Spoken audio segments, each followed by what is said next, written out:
This is Analog Spectrum, when you need help falling asleep. All right, we're on. We're rolling. Here we are, back. We are back. Not front, mind you, but Back. Yes, correct, so. yeah. And this is Tony. Yes, and Doug and Lucy here. Is she still here? We still have Lucy. She's chilled out a little, and she's going to you'll hear her snoring. Everybody be quiet for a second. There it is. So, Yeah. so A little snoring chihuahua. this is the Snoring Chihuahua and Analog Spectrum. Yes. And today, this is... So, you know, the topics come to us, and we just roll with it. Yeah. And, This is not the most organized podcast anybody's ever listened to. And you're going to be thanking us for this, because this thing's going to rock. Yeah.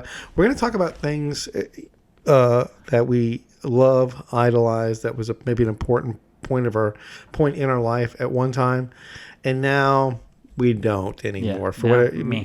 Yeah, either meh or we don't like it, or and maybe we'll talk a little bit about the reasoning, all that kind of stuff. I'm actually kind of excited about this. Yeah. There should be some good ones in here. Yeah, Mine. I created this list, and it's kind of food heavy. right. I don't know why, but it's a little food heavy. So I apologize up front for that if there's a lot of food in here. I tell you, I was going to put the police on here, but I thought they always sucked. I was. That's funny because that's my recommendation for today. What's that? The police. Oh, really? No. Dude, no. I just bought them on vinyl. Their greatest hits on vinyl. Yeah, It's but- epic. It's so awesome. Is there, well, okay. Oh, good. I thought you were going to say that they were going to be something you were going to say that you used to idolize. Okay. Oh, no. I'm totally joking. And that's a throwback to another podcast. Yes. So All the followers will get that one. yeah, Both followers, yeah. all four of you. Yeah. So why don't you start? Okay. Some of this is going to be, I think, somewhat obvious, and some of it's going to be like, oh, really? And I do think I'm going to push a button. Oh, button pushing? Yes, let's do it. All right. I'm very excited. Button pushing. I'm not sure what he means by that, but Well, because I'm scared. I've got one on here that I think you like. You still like. Okay. Yeah, Could so, be. Yeah, I was yeah. not going to push buttons. Whatever. Mm-hmm. Okay, so my first one is Kool-Aid. Oh, Dude, when I grew up, I loved That's interesting. Kool-Aid. I loved it. And then I'm not sure what happened. So for anybody who doesn't know, if you're ever in the Coast Guard, I think they do this in the Navy as well. They call it bug juice. they sure do. Yeah, and there's these dispensers, like you would see, a very classic sort of plastic dispenser, and you go put your cup up and you dispense the liquid into your cup, and then it's bug juice, So the guys are working around the ship or whatever, and they're thirsty, they can just come in and help themselves to bug juice. And yeah, so I'm not sure if that burnt me out or what it is, but recently I tried Kool-Aid, and I just didn't like it. Yeah, and it tastes too artificial. You know, yeah, the bug juice and those dispensers. Yeah, back when we were, I don't think those things exist. Do you think they're still on the ships? You think they're I still- have no clue. Yeah, I 'cause- really don't know. Yeah, they were, and I think this is interesting. Let's just talk about shit, right? Yeah. That they were these devices that kind of just kept the Kool-Aid stirred up, right? That's and all it did. That's all it did. Cold and stirred, yeah. Stirred, and it had like a jet in there, and it would blast it to the top, and it would make this internal waterfall. And you wouldn't just see them on ships; they were definitely on the Oh, they ships. were all over, yeah. Yeah, you'd see them like in diners and all that kind of stuff. 7-Eleven. Yeah. Yeah, I just see it. They're not. I haven't seen one in forever. Yeah, same here. But Yeah. the interesting thing about the bug juice, there was it wasn't grape, it was purple. Yes. They didn't call it grape, it was purple, and that stuff would jack you up. It would. Yeah, it would do things. Yeah. Yeah. So I don't know if that spoiled me or what, but anyway, yeah. So Yeah. I don't like Kool-Aid. I don't like a lot of it's. I'll go and dovetail into that a little bit. Diet soda. Oh yeah. Dude, yeah. you used to rock Diet Coke, man. Oh man. Yeah. Yeah. I never liked it. I just never liked the flavor of the artificial sweetener. That's Right. what I didn't like. Yeah, no, I had a Diet Dr. Pepper yesterday. I was at work, and I had to stay late, and I was like, oh, let me get something to eat, because usually I'll try to only eat when I'm at home. But I was going to be there quite late, so I went over there and I got like a meal in the cafeteria. I got like a meal deal, and it came with a diet, and I actually got the can, and man, I can't drink it. Yeah. Probably for some of the reason you're talking about now. Yeah, I used to drink a lot of diet soda, Yeah. and I'm in that group now of carbonated water group. Okay. Like where I drink like LaCroix or I don't even drink LaCroix. I drink whatever's the Walmart brand or the Right. grocery store brand, and and that's fine. But it's not very sweet. It's just got a little essence. Like, LaCroix says essence, whatever. Yeah. But it's not sweet, and it's just it tastes a little bit like watermelon, or tastes a little bit like grapefruit or whatever. Right. And my thing with diet soda anyway was, the flavor was just what it was, just barely sweet. But it's interesting. You look at a can of Coke and you look at the ingredients, and it's like water, sugar, natural ingredients, right? It's got like, it's pretty basic, but it's got a boatload of sugar in it, right? Right. You look at like the ingredients for like Diet Coke, it reads like a chemistry experiment, right? Yeah, sure. And does. so you're kind of like, that can't be good, Yeah. And somebody told me one time, I don't know if it was bullshit or not, but they say some of the stuff in Diet Coke is used as like plain de-icing or something like that for the wings, Carcinogens and stuff. So I don't know if that's true or not, but it sure makes you makes you wonder. Yeah. And the sweetener in there is another thing too, and not to get too technical, but those artificial sweeteners, a lot of people will say, well, I drink diet beverages because it's for weight loss, and that's a good reason, but your body actually does note the sweetness in the beverage as it being something sweet. So even when you put it in your mouth and you get that sweet taste, your brain perceives it as something that is a sugar, right. And and your body releases insulin. Not a whole lot, but so you lose some of the low-cal effect. The benefits, yeah.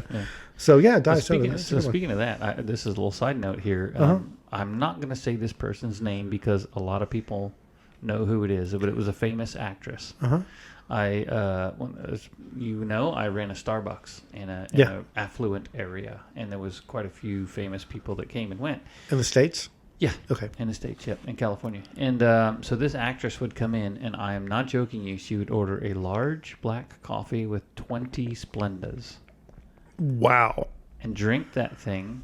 She was a little psycho, and I don't want to, probably nothing I could say that would embarrass her for all the shit she's been through, but as if that wasn't bad enough, she would sit by herself over next to the window and drink it and then come and get another one. Wow. So she's drinking 40 Splendas. And you say, listen, Miss Angela Lansbury. And that was not Angela Lansbury. But I'm thinking like, man, that's like rat poison, right? That's what they do. That's what we do to rats to see if shit's poisonous. So they just overdose them on it. And it's like, holy crap. Carcinogenic, but I don't know about Splenda. Yeah. Anyway. So, yeah, there you go. You say, okay, Oprah. There's that story. Off the brakes. Yeah, he is trying hard to get me to say it, but I'm not doing it. You're an honorable person. Yeah. Anyway. Okay. So, you're going to like this one. Here's my next go. one. I don't know if I should tell you this one. Go. All right. Jimmy Walker. Dynamite. Really? Man, you're going deep cut. Dude, when I was a kid, I thought that guy was so cool. You're going deep I don't know why. But for some reason, I just liked Jimmy Walker. I thought he was super cool, and I watched all the TV shows with him and all that, and then what TV shows? You mean just good times? Good times, and he had another one. Did he? There was another one where he was sort of the star. Oh, he was in 24. I didn't see that. I don't think. I never watched 24. By the way, he wasn't. So, really? But anyway, Jimmy Walker. Here you go. Wow. Dynamite. So, but you were really. I did not go this deep. Well, sorry, whatever, dude. No. This is a common occurrence with us. Yeah. We basically, okay, so a little peek behind the scene. Like we talk usually a week or so out. We're like, what do you want to do? And let's do this. Let's do that. And it's amazing how we'll say something and then both of us kind of go in different directions. Yeah, or approach it differently. Yeah. Anyway, so what do you got? Oh, I was going to say something that. I was even going to ask. Before, we've already kind of gone into this a little bit, but when you think about this, when you think about things you idolize, what do you think changes it for you? What makes you think that there's something that you like, and then how do you get to the point where you don't like it anymore? You don't like it anymore, and also I guess is a situation where there's the pig. There goes the pig. Is a situation where you're like, I still would watch it or like it or read it or do you just like not like, you just like it? Well, for me, I can tell you because I'm really I'm very self-aware. I pay attention to what I'm thinking and what I'm feeling and all that stuff. Like I'm pretty aware. Yeah. So for me, most of the time when my perception about something like that gets changed, it's based on education. Like I've learned something else. Right. And I got a good example later on. But when I get new information and I process that information, it changes my perception of my original perception of that particular thing, Right. which sounds way too analytical. But anyway, so at the end of the day, I think that's what it comes down to: is I get new information and I don't just ignore it, and I don't just like cling on to the old information. Mm-hmm. I just process it and let it land where it lands. Mm-hmm. And in the case of Jimmy Walker, of course, it was probably mostly just a style thing. Like, I thought he was cool and old style, and I think part of it was his confidence. Like in that show, there was always turmoil, and he was always the voice of reason, so to speak. You know, sometimes he was the gag. You know, he's a silly guy, whatever. But yeah, so I always liked that. But then, the more I learned, I realized that guy's kind of an idiot, to be honest with you. And it was all just writing. You know, that wasn't who the guy was. Yeah, I was young. Yeah, I was young when I was watching it, and it was influential. But I was like, Well, it's the same shtick, though. He's one-dimensional, you know? Yeah, you know, it's in, you know, when you, because when you mentioned, J.J. Walker. Yeah, I don't remember what his character's name was.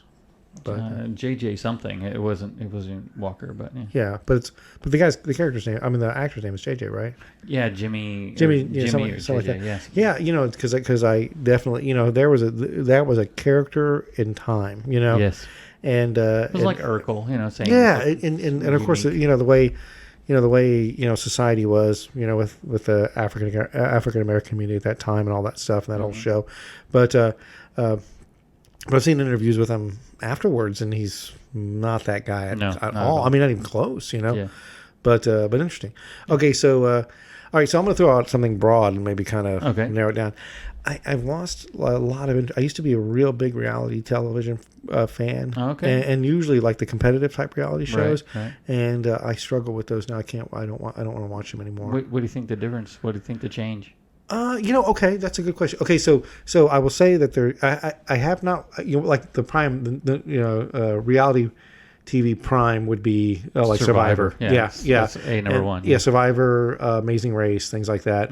And I used to love Amazing Race. I used to watch Survivor. You know, COVID killed Amazing Race. Really? Yep. They were filming. They were filming, and they canceled the season. Yeah. And then they just haven't started back up. I think they're working on starting back up. They might even have started. But I would love. I actually sent a video in. Yeah. I know you and I talked about going on that show, and I'm like, I'm not going on the show with Tony. Forget that. No, I get to see how you and I like trying to launch a watermelons in Switzerland or something. Like, yeah, that's. Not I got to tell you, there's one episode. Only because I don't want to get like totally canceled, but there's one episode that is like it. I can't tell the story without no. I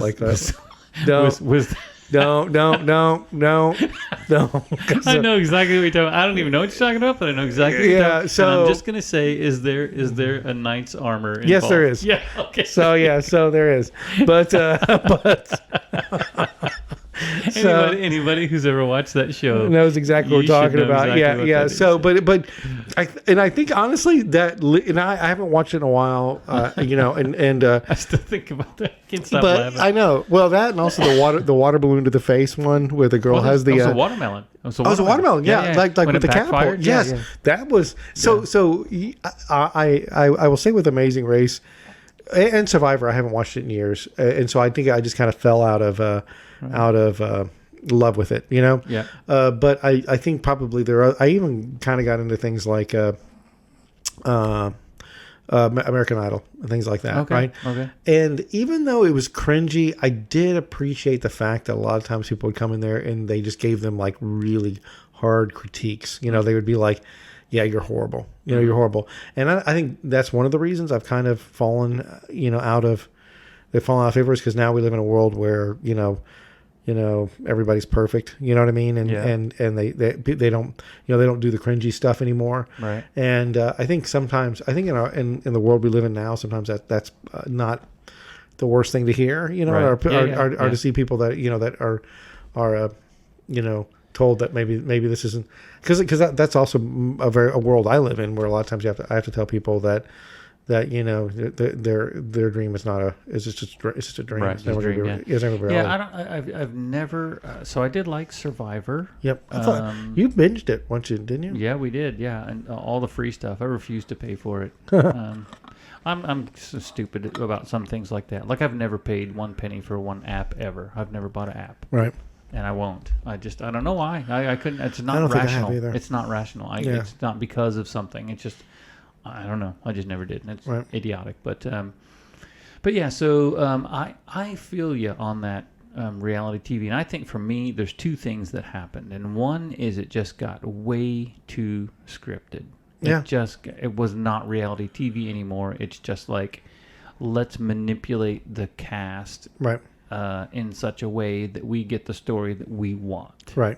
Right. And I was always very suspicious of Survivor in the later seasons, that they were doing stuff off camera that we didn't get to see. Sure. You know what I mean? So that ruined it for me. And then the other side of that is just the volume. There's just too many. Right. And most of them aren't good. And I don't have the patience to sit. And I mean, my wife will tell you, you recommended a TV show to me once, and I swear to you, I was ready to turn that thing off in the first 5 minutes. But because you recommended it and we wanted to talk about it on the podcast, I got through 1.5 episodes. But I couldn't watch it anymore. I was like, I'm done.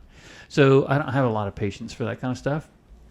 So yeah, I feel you. I got burned out / disgusted with reality TV. And I've never been like a reality TV guy where. I've never watched like shows that would be like The Real Housewives of whatever or anything like that because there needs to be kind of a competitive angle. I agree that I think it's always been heavily produced, but I still will occasionally watch like cooking competitions. Yeah. And I was watching. Those are interesting for other reasons. Yeah, right? they like are because the food and I like to watch people cook. I mean, and the flops that they make. Yes. Of course, is like, I would totally be doing that same thing. Yeah. Right. And I was joking with my wife. We were watching an episode, the most recent episode of MasterChef, which, again, overly scripted. I get it. These, but there's a scene where they, they're harshly critiquing, which again, as a show, they still do that. Yeah. One of these two people that had cooked and they had brought a team together, and the woman who was a little bit kind of shy, she said, under her breath, she goes, I think I'm going to throw up. And the guy, her partner goes, don't throw up. And I told my wife, I bet a producer was off camera going, I hope she throws up. Yeah, exactly. That'd make great TV. Oh, that'd be awesome if she threw up now. Yeah. And so cooking shows. And on that note, it's not one of my recommendations, but I have the Discovery app, and right now Michael Simon is doing this show on there where he's going to different barbecue competitions, right? Mm-hmm. And I love it so much. And the only reason why is it's just him. Like these are people that are barbecue. He goes to like someplace in Mississippi, right? Rolls into this barbecue competition, and these people are cooking barbecue, right? Okay. And they're not cooking tofu, they're not smoking an avocado, which is stuff you see them do all the time on these barbecue, these actual, reality shows. These are just guys that are making good barbecue, and he's walking around talking to them, and I'm just thinking, and for me, because sometimes I need to shut my brain off. That's the show I need, know, and also I just don't want to be going like, they only pick this person because of this or because of that. Because of that, and it's all bullshit. So the same thing happened to me with car shows. I love car shows. I like watching them fix up old cars. Oh yeah, modify them. You can learn a little bit along the way. Maybe they tell you something about suspension that you never knew or whatever. Right. But it's just cool. I just like the whole thing, But God, they got ruined. They just got them ruined. I could easily add that to this list because I used to watch like Gas Monkey Garage. Yeah. Oh yeah. Yeah. I think Rollins ruled that he just ruined that show. Yeah. Well, to me, it's like, for one, the time when we grew up, you would rebuild engines, and they just don't do that anymore. No. Now it's just well, it's always the fake timeline, right? Yes. It's always like, we got 1 week to turn this around. Yeah. And it's like, you got more than a week. But if they don't do that, then there's no excitement in the show or any of that, Right. It's like you and I were talking about this not long ago. Like, I want to make a cooking show where there is no timeline. It's the opposite. Like, you got as much time as you want. Like, we're going to give you 2 weeks. but come up with the very best pasta salad you can Right. come up with, right? Right. And whatever, and then follow them in the development of that particular thing. And there's shows out there like that. I haven't seen. Well, not competition shows, but just. Yeah. But and I think it's fine if there's a time limit, but just make it real. Like in other words, like you were saying, in 2 weeks, bring me the best pasta salad. Yeah, you know what I mean? But yeah. you're gonna have to get it here. Yes. If you get it knocked out in a week, fine. But the truth is that. Yeah, the timeline they put on these people is unrealistic. Well, it's false drama, basically. Yeah, watch it freak out. Yeah, so. All right, well, again, here's one for you. Sorry, again, this is food heavy. SpaghettiOs. Oh, wow. I would eat, if you let me, I'd eat 3 cans of SpaghettiOs. Son of a bitch, I ate a can of SpaghettiOs like a week ago. Did you? Okay. Well, it was Sephardi spaghetti meatballs, but whatever. I can't do it now. And you know what it is? I still don't mind the flavor of the sauce, although it's basically watered down ketchup. Yeah. It's the pasta. I can't do it. It's like mush. It's like gummy. Yeah. I don't know what it is. I just, no. It's probably because it's gummy. Yeah, it could be. Yeah. No, it's interesting. Well, it's so kid. It's kind of a kid heavy thing. It is kid, yeah. Yeah, it's meant for the very, watch us get off. But it would be like when I was a kid, if there was, beefaroni was another one. SpaghettiOs and beefaroni both. Right. If those two were there, that would be my number one choice for a meal. Right. Regardless, I don't care what else you offered me, that would be my number one choice. Okay. And now you'd have to pay me to eat it. Is it all the Chef Boyardee products? No, Really? I don't only ate those beefaroni but it's like something has changed. I don't know if the product has changed. If they make it different now than they used to, or if it's just my taste and perception has changed. I'm not sure. And I am saying Chef Boyardee, but it could be any of that. Boyardee, yep. Yeah, real guy, by the way. Yeah. I know. Yeah, and but you said no other product. You don't know. Like, no, it isn't like the ravioli, because ravioli are so good. Yeah, I can't eat those either. Really? Yeah, no, same. It's the pasta. It's just like this gelatinous, shaped. I don't know. I just can't do it. And I tell you where it's. You know what? Ta-da! Look at that light bulb just went off. Good. I think what happened to change all of this was cheese. So when I was a kid growing up, and you were a kid growing up, and your mom made you a grilled cheese sandwich or a bologna and cheese sandwich, what kind of cheese? American. Sliced American, right? Grew up with it my whole life. I was poor. That's all we could afford. But then processed cheese food. Yep. And so after I got into the military, I traveled a little bit, and then somewhere along the way, I got introduced to actual cheese. Mm-hmm.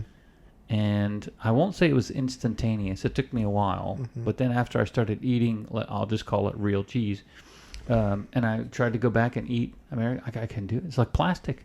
Yeah. I just and I think it's that similar texture and flavor, the artificialness that killed me with the SpaghettiOs and Chef Boyardee stuff. And so Doug is a big fan of Jesus, and I told him not to bring religion into this. What? It's a dad joke, man. Sorry. It's pretty good, though. It was softball, yeah. Yeah. So. Okay, so one more along that same. Well, you know what? I'm just going to throw two more out there along that same. This is all food, and then I'm done with food. Captain Crunch. Wow. I know. Again, absolutely always the number one choice if I had the choice when I was a kid. Mm-hmm. But now it feels like in Twinkies, same thing. This is exactly the same.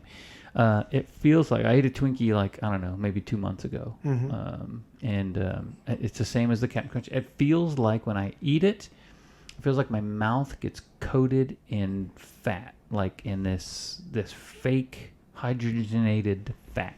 I can see that. And it grosses me out. I'm like, nope, don't like it. And I'm not a health food nut shit, man. I eat whatever the hell I want. Mm-hmm. But those particular products, for some reason, man, not there.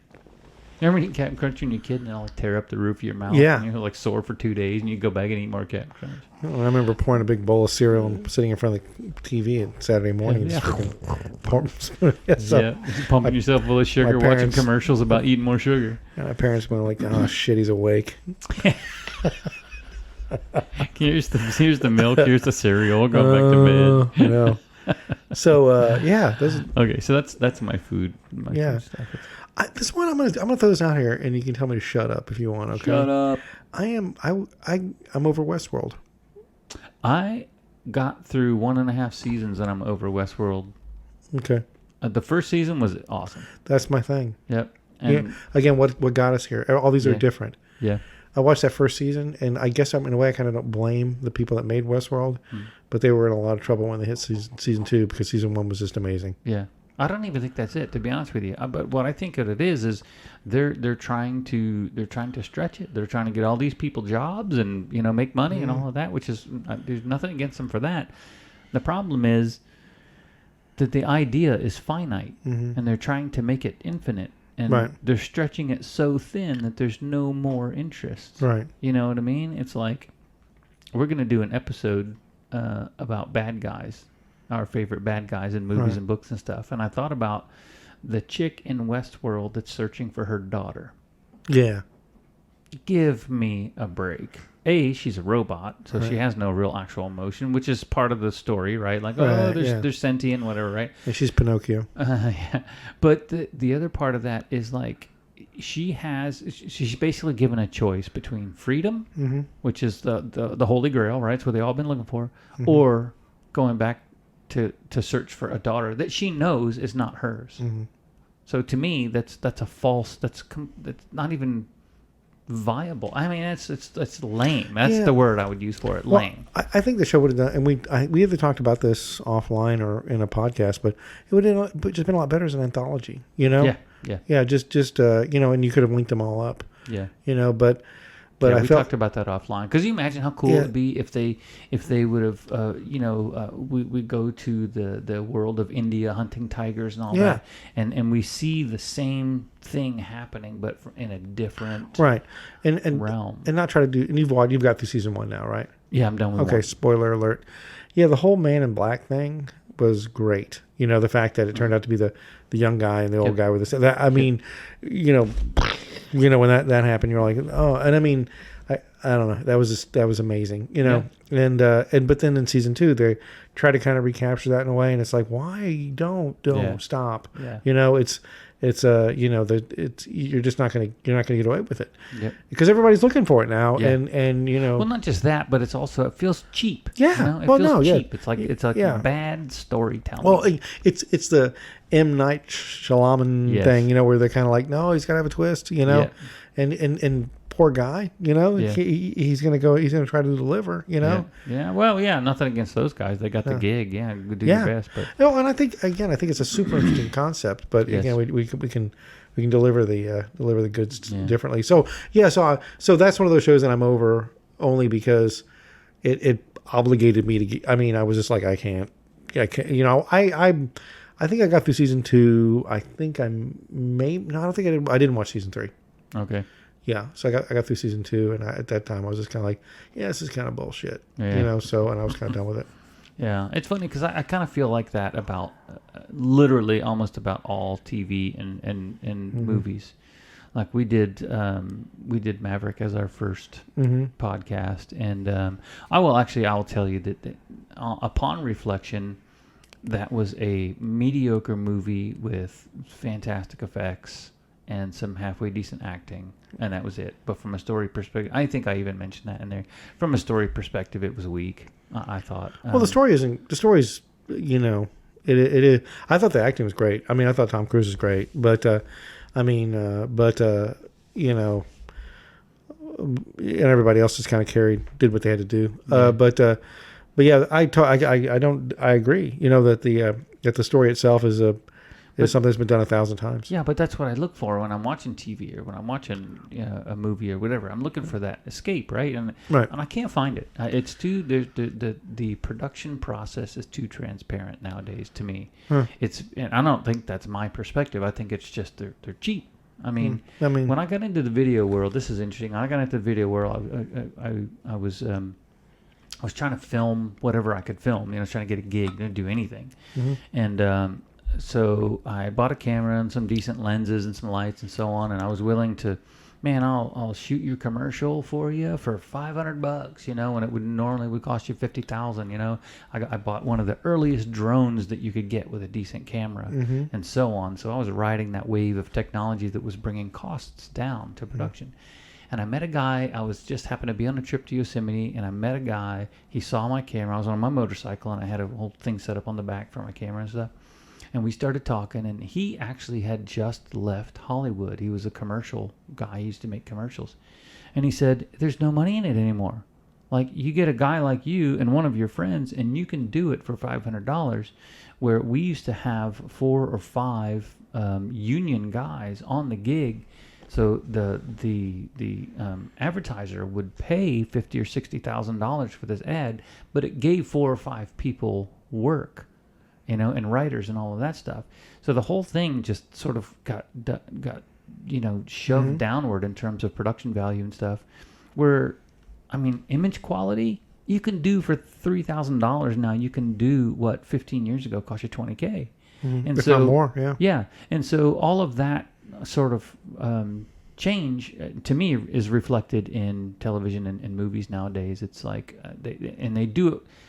I'm fine if they did it with the audio, and I'm fine if they did it with the visuals, but don't do it with the writing. It seems like that's what's happened. I agree that the writing nowadays has become. Because, I mean, I told you this, I'm binging Rockford Files. Oh, I love it. And it's actually good stories. Right. I think it's funny to watch, like how long there was the latest episode I was watching. He pretended to be some oil guy so he could get some money back from one of his buddies, the detective. I can't remember his name.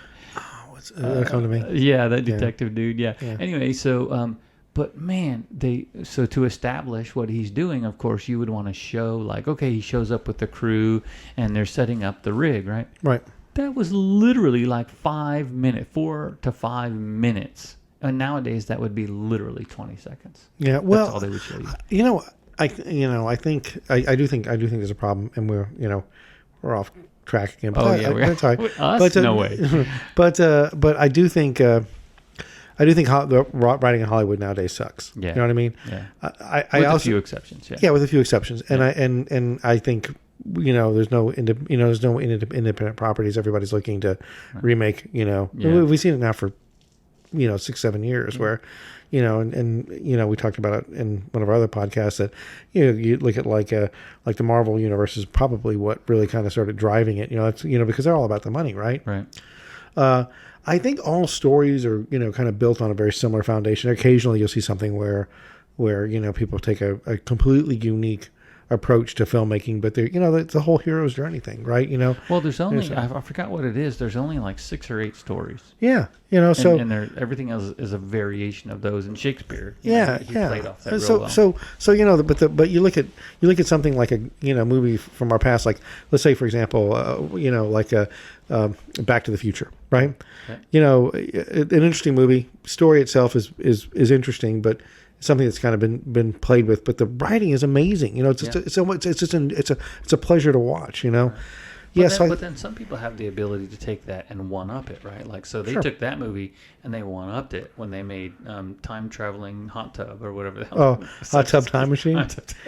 Okay, that was a joke in case nobody got it. Hey, by the way, Hot Tub Time Machine's a pretty decent flick. It's pretty funny. I love it, Cusack. I love you, but that one there's some lines in Hot Tub Time Machine that I throw up every now and again. Anyway, yeah. Hey, also off track. Yeah. Yeah, we'll talk. When off track, I want to swing back around to this when we're off the podcast. So, is there anything else that you? Yeah, I got one for you. Go for it. Being that you and I are both video game guys. Okay. Electronic football. That little square electronic football thing. The one you talked about during our video game podcast. We did, yeah. Yeah. So I literally, no joke, lost sleep playing that game. Oh sure. I was up all night playing that stupid thing. Right. I saw one for sale not long ago, and I got it and I started taking. I was bored and no time for that. Of course. Yeah. So I don't know if that really counts, but it was. It came to mind. So. I will say that probably works in with all sorts of like video games where you'll you think like because like I mentioned I played Galaga a lot, or maybe like Half-Life or something like that, and I'll crack one of those games open every now and again, and I'll play it for like a second, and I was actually playing Galaga like a day or two ago. I bought it on Steam and I enjoyed it, but I'm sure the hell I'm not going to play it for 2 hours. You think it's the evolution of the games that were our tastes and our the quest for the challenge, because it was challenging as crap back in the day, right? Yeah. But you think that is where it falls apart for us? I just think that we've started to really expect. I mean, you talk about some of the games we played lately, you know, and they're so, you know, the level of realism is insane, you know, and the complexity. Yeah. So I don't know. I think if, you know, I know there's people out there that'll play those games and they you know, they'll go back and play like an Atari 2600. Right. And I'm like, I'll never do that. Like, it's like Tank Command. It's like pass. Yeah, exactly. Yeah, pass. Yeah. So Palm. yeah, and I'm definitely over those things, but I think it's just because I got a PlayStation 5. You know what I mean? Yeah, And exactly. So you know. Okay, here's one for you. Okay. This one we could probably argue, but Go for it. American cars. Huh? No, I'm down. I'm definitely not a fan of the recent American cars. Even the classics, to be honest with you. So I was man for most of my life. You know, I had that '68 Camaro. Yeah. And for most of my life, I was hung up on those. I thought that was the cat's meow. Right. And I think what changed is I started driving different cars, and I got more experiences in all kinds of different cars, man. And the level of sophistication in American cars is not good. Mm-hmm. The fit and finish on them, shit squeaks and rattles and Right. all that, and so power. Yeah, okay, we got some power in our cars, but we're no longer where you go to for like, ooh, that's a powerful car. No. And it's worldwide now. You can get, you know, buy a Lexus, buy a Beamer, you know, whatever. And that's not even going to the exotic stuff. That's just like. Yeah. No, I'm with you. I mean, because I own 2 Toyotas now. You know what I mean, and a Subaru. Right. So, but it, you know, I will say that I'm probably over the idea of like, you know, hot rodding and all that kind of stuff. You know. Wait till I get my hot rod. Yeah, well, you know, I'll help out. There's no doubt. Well, even like I don't own a manual transmission. I used to be on nothing but manuals. Yeah. And I you know, that could just be. Here's what I think is going to sell you on my hot rod. Oh man, here we go. No, this is not. I know that sounds defensive, but it's not. No. I'm just saying that again. We have a topic and we're not sticking to it. No, never. No, go ahead. So, Well, you did pretty good on the last couple, but anyway. Yeah. I think what's going to sell you on this is that it's got a design, a CAD designed frame and geometry. So once you get in the thing, it's going to have all the stuff that we like about hot rods. It's going to be loud. It's going to have a powerful engine, but it's actually going to drive like a sports car. Okay. And to me, that's what I'm after. Yeah. That's what I'm after. I think when it comes to like car, like if suddenly, you know, and I that would be something I'm over. Like if suddenly I were to get back into hot, because probably a few of these things that we're talking about, like if the you know, things shifted, I would, you know, I'd start watching Survivor again, I guess. Like I agree with that. I am, you know, and probably for different reasons, but I'm just over, like you're saying, I you know, like if I were to suddenly I had to go buy a new vehicle, I wouldn't go down to the Dodge dealership and buy a Charger. I wouldn't. Okay. Right. You know, I would probably, you know, and hate me or like me or anything like that though. But like I said, I got a Toyota truck. I got the FJ, and so I probably would go to Toyota and buy like a Land Cruiser, you know, and but if suddenly, you know, like you know, and it's kind of a convenience thing more than anything. But if suddenly, if my life, you know, if I wanted another hobby, you know, and I wanted to build a car, I was, and this again, this is a future podcast topic because we were going to do this too. Is that we were going to talk about muscle cars, you know, right? But I'd probably go out and buy like something General Motors and work on it, you know. Well, so here's the thing. So I like sports cars. I like fast cars. I like all that. So I currently drive that 750 Beamer. Right. And it's twin turbo V8. That's plenty fast enough. Right. So, but when I'm looking at doing this hot rod, I'm thinking like, okay, for the amount of money that I'm investing in this hot rod, I could go out and buy a Corvette that's a couple years old. Mm-hmm. Right. And I seriously consider that.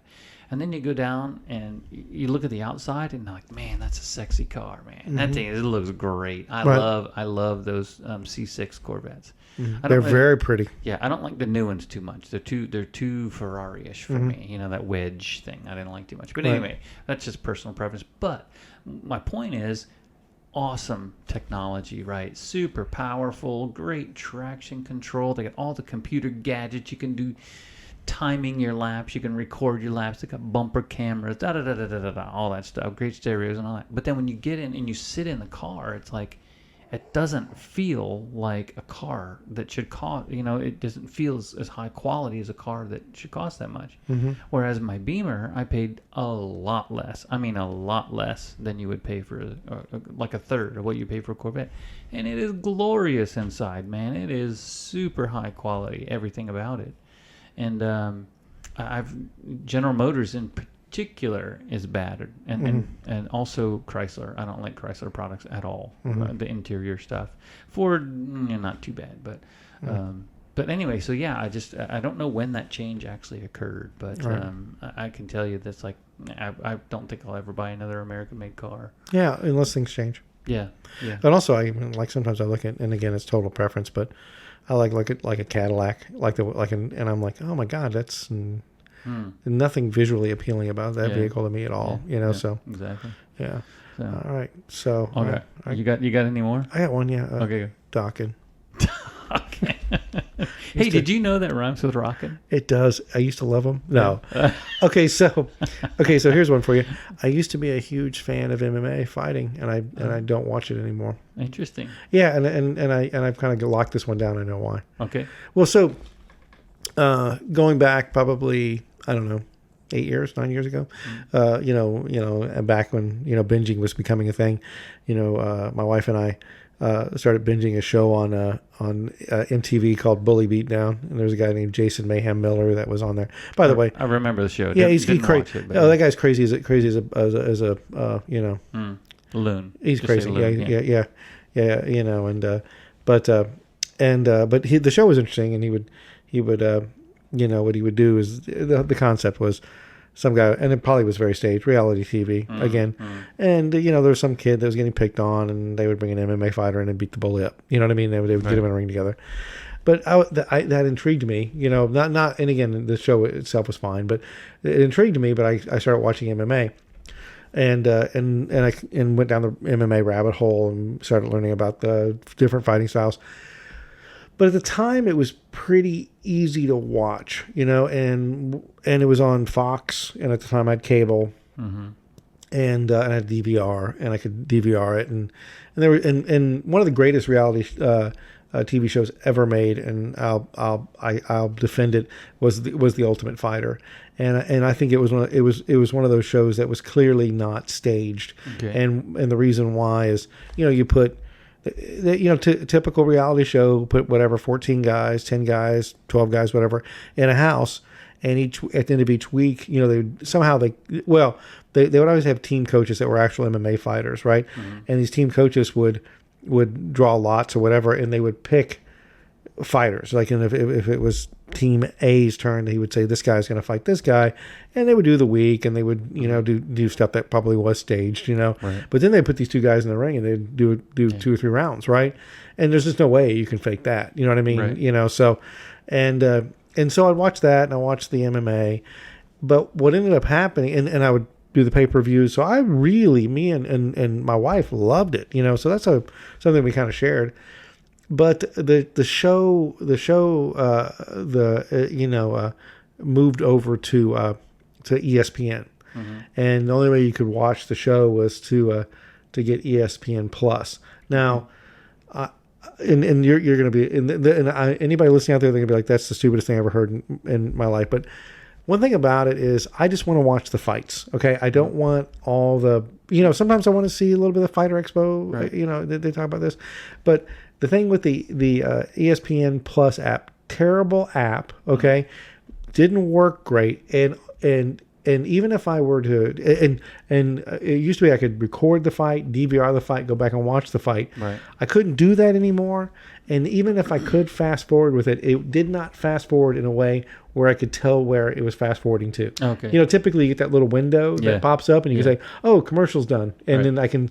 It didn't do that. Yeah, they took that away. They took that away. Yeah, they took. Yeah. Well, and what really sucked about it was, Well, this is ESPN Plus. There was no commercials, but the truth is that even if I wanted to like get through the commentary about it, I couldn't. Right. Or if it was a boring fight, I just want to see how it ended. I couldn't do anything. So so a little while I was just kind of like, I don't feel like messing with it anymore. Okay. And so I just dumped it. I just dumped it out. Yeah. And so if anybody out there is listening that has any pull with like ESPN or whatever, it was very. I mean, and I tell you, I thought that the MMA athletes were top end, like some of the best athletes in the world. I mean, the training they do, and I was there like when one of the greatest fights I ever watched was the Ronda Rousey Holly Holm fight, where Holly Holm did like a roundhouse kick to her head. It was one of the most amazing things I've ever seen.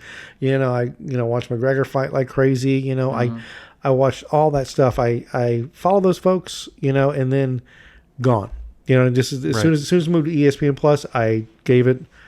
A couple weeks, and I was like, I hate this, So yeah. Interesting. I want to say for less than a year time span, I got into boxing. I watched boxing a little bit. Yeah. Outside of that, I've never been into fighting. I've never been I don't know. I mean, I got nothing against it. I got mad appreciation for the courage that it takes to get into the ring and fight somebody else. I get all of that and athleticism and all of that, but I think I've always been like this, with a couple of exceptions, and then I just don't like the commercialism that surrounds it. I just don't like that. I think look at Muhammad Ali and the damage that guy suffered. Yeah. And some would argue like, well, he's a fighter and that's what he did for a living, and I get all of that. But at the end of the day, I think there's so many people that made millions of dollars off that guy's brain damage that somehow that just strikes me as unfair. Some people, and I mean, he probably. Yeah, he was brain damaged, but towards the end of his life, bad. Yeah. But towards the end of his life, I mean, he still had people that kind of. He was still cared for, and he's still living, as much as he could. All that, but but my thought is that there's guys out there that are probably as jacked up as he or was, worse, and got nothing, and they're living in the gutter, and I'll kind of defend MMA in that they don't stand there and just pound on each other's heads, usually. People grappling and all that stuff. People do get knocked out though. People get knocked out all the time. And it's, I'm not anti-fighting or anything. I just never took that up as an interest. Yeah, one of my favorite quotes is the Mike Tyson quote is that everybody that gets in the ring has a plan until they get hit punched in the face. Yeah. And I think there's lots of individuals out there that fight or want to fight until they get in the ring the first time and they get beat. Sure. Yeah. One hit. Yeah. So, okay, that's a good one. Here's my last one. You're going to laugh at this one. Sure. Casey and the Sunshine Band. Wow, you really did go deep. So deep. And how can you not like Casey and the Sunshine Band? Oh, my word.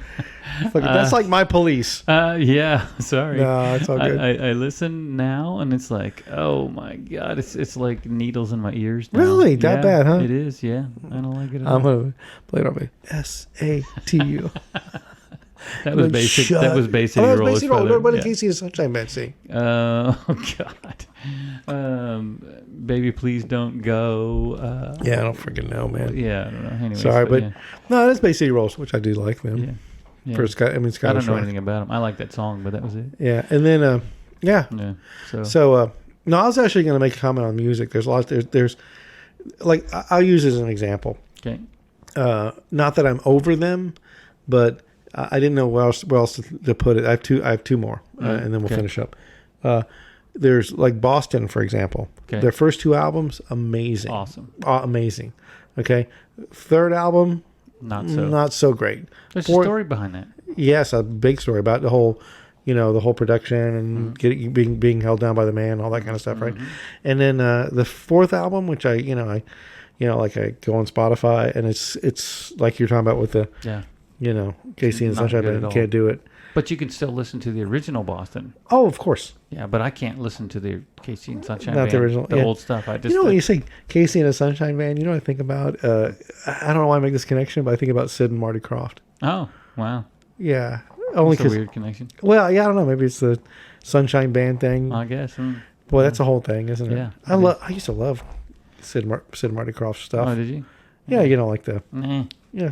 Me, I was always that way with it. But But the but I grew up in Florida, and Casey and Sunshine Band was a big Florida thing. And Was it? Oh yeah, they were Floridians, but yeah, I don't know. When I was, I just thought it was the bomb when I was a kid, and it was like I thought it was so melodic, and it was so complex music, and when all that, I'm just like, oh yeah, okay, just not really. It's pretty basic pop.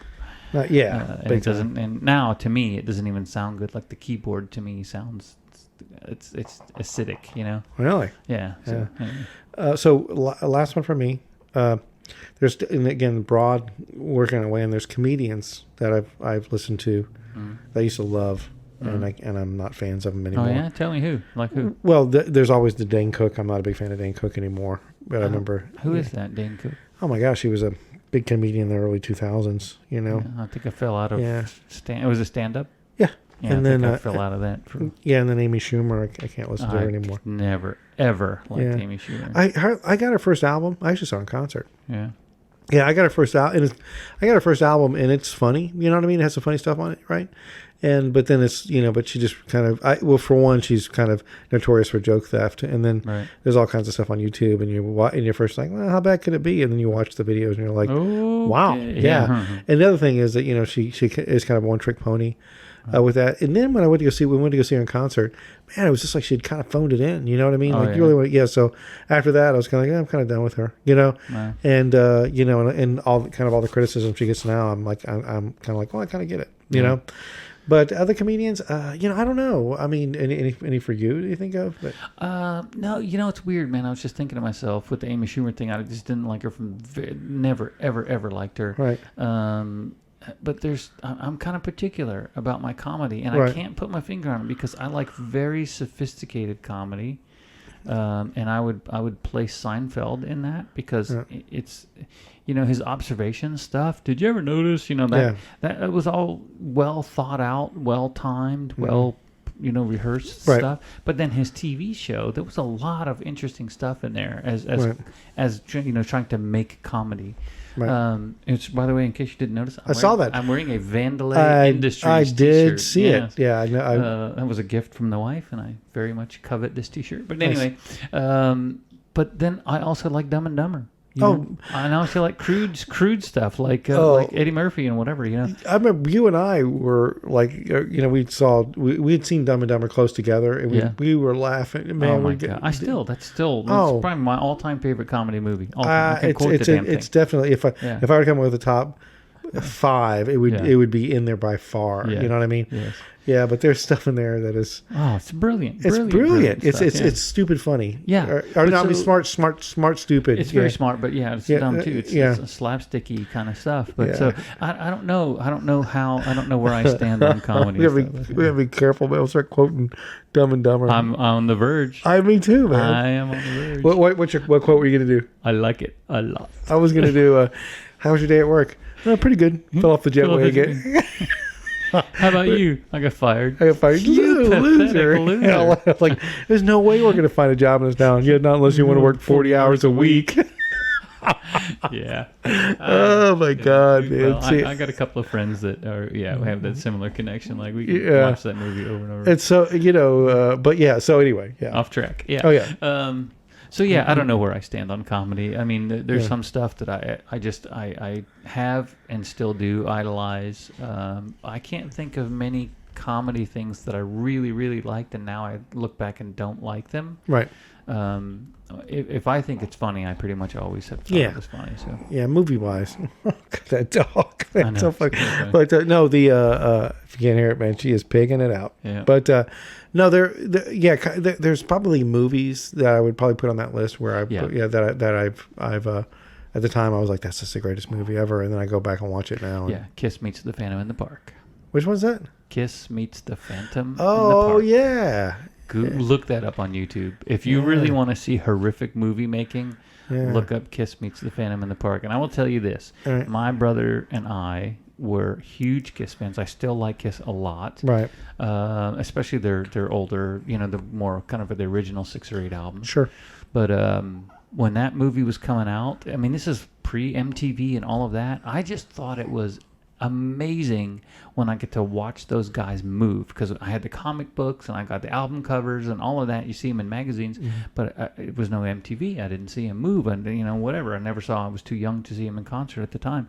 So when that movie came out, I was jaw dropped. I thought it was the coolest thing. I didn't quite really understand it, but I thought it was the coolest thing. And then I go back now and look at scenes of it and I'm like, oh my God, that was terrible. Yeah. I mean, it was just awful. Yeah. Worse than B-rate stuff. Yeah. Well, and I don't want to drill down on it too much. That's another thing I probably over is comic books. I used to collect comic books. Yeah. Yeah, but all right. Well, let's call it there. Yeah, let's call it. Yeah. We were right at about 15 minutes. But that's Yeah, whatever. We can shorten it up. It's fine. I need to stop doing that too. I need to read the time out. Yeah. Give me your recommendation. Oh, my recommendation. Let's see. We were talking about that. Okay, I think this is gonna be. I'm gonna recommend this because I think this is gonna be one of those things that people get over pretty quick, but it's very popular right now, and that's Midjourney. And if you don't know what Midjourney is, it's one of several, but it is an AI bot that creates art for you. Oh, yeah. Right. So you type in what you want to see. You type in, like, imagine skunk dancing with a panda on the moon, and this will generate artwork of a skunk and a panda dancing on the moon. And it basically digs up, images from around the internet and tries to match up, and actually amalgamates these things and tries to create artworks. And it's really, for me, a little bit of a novelty. It's fascinating to kind of dig into it a little. And I think it'll get better. I think this is just the very, very early stages. I think it's going to get a lot better, and AI art is going to get a lot better. But, yeah, that's my recommendation. So if you don't know about it, go check it out. I think you have to have a Discord account, and you log in, and then you can... But anyway, you look it up on YouTube. It's called Midjourney, all one word. Yeah, I played with it too, and because you recommended it to me, and it's very cool. It's interesting. Yeah, it's interesting. And also, like you were saying, I don't know if you said it or not, but you can use the art for anything. Yeah, it's royalty-free stuff. Royalty-free, yeah. Because there's no artist, right? I mean, it's a bot. So. Yeah, and it's very cool. Yeah.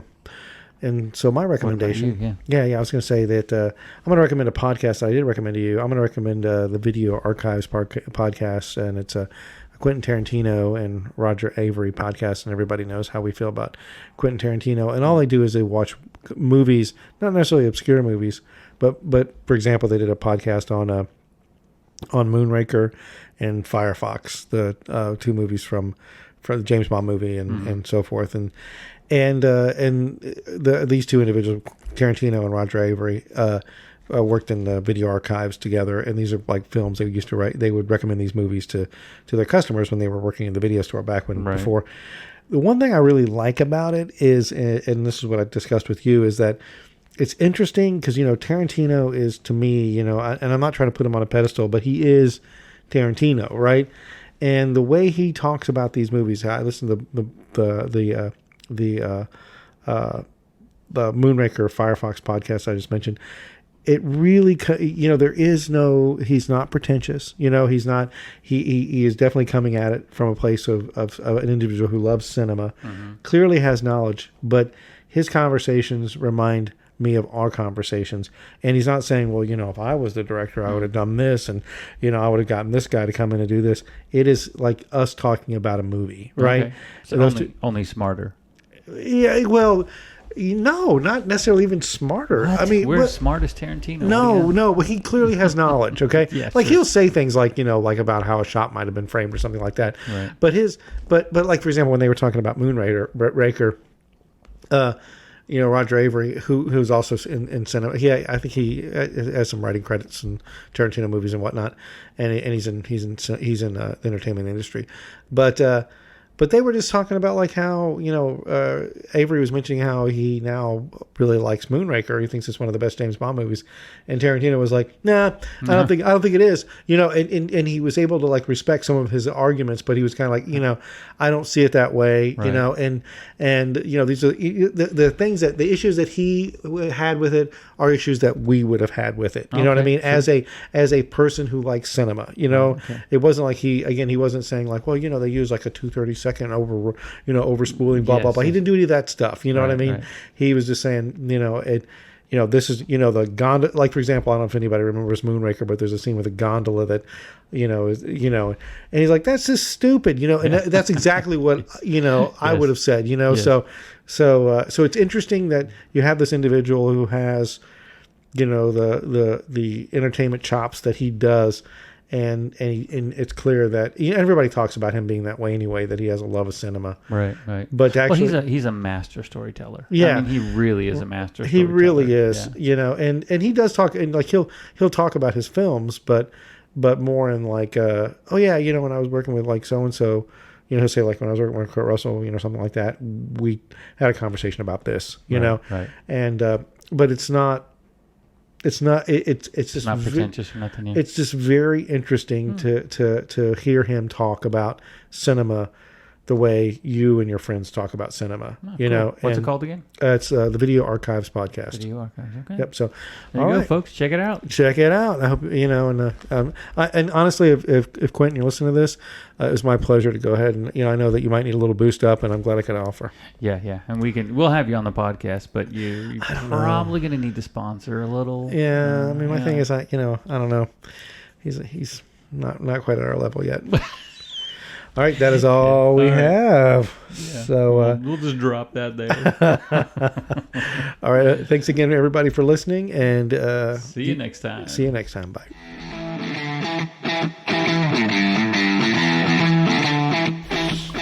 This has been an Analog Spectrum production and presentation. Doug and I really appreciate you taking time out of your busy day to spend some time with us. Knowing that you gave us a listen and supported our show really means a lot to us. I posted our podcast website in the description. If you get a chance, maybe head on over there and see if you'd like to download one of our previous programs. We talk about all sorts of stuff. There might be something we posted in the past that you'll find interesting. And while you're there, please consider subscribing. That way you'll get notification of our future casts. Or if you prefer, you can search us out on just about any podcast platform there is. Apple Podcasts, Google Podcasts, Spotify, Amazon Music, Podbean, Pandora, iHeartRadio, Podchaser, and there's a few more. If you have a podcast app, we're probably on there. I almost forgot, we're on YouTube now. That link is also in the description. We haven't gotten around to producing videos yet, but all of our recordings are on there. It would be super awesome if you'd consider following us on there too. Finally, for any cast you have enjoyed, please leave us a review and a comment. 5 stars if you don't mind. Once you're done singing our praises, please share our show with your friends and family. With your help, we'll keep growing our Analog Spectrum community. That's all I have for now. Please feel free to contact us at analogspectrum@gmail.com if you have any questions or if you just want to say hello. As always, thanks for joining us on this ride, and we look forward to hanging out with you again sometime very soon.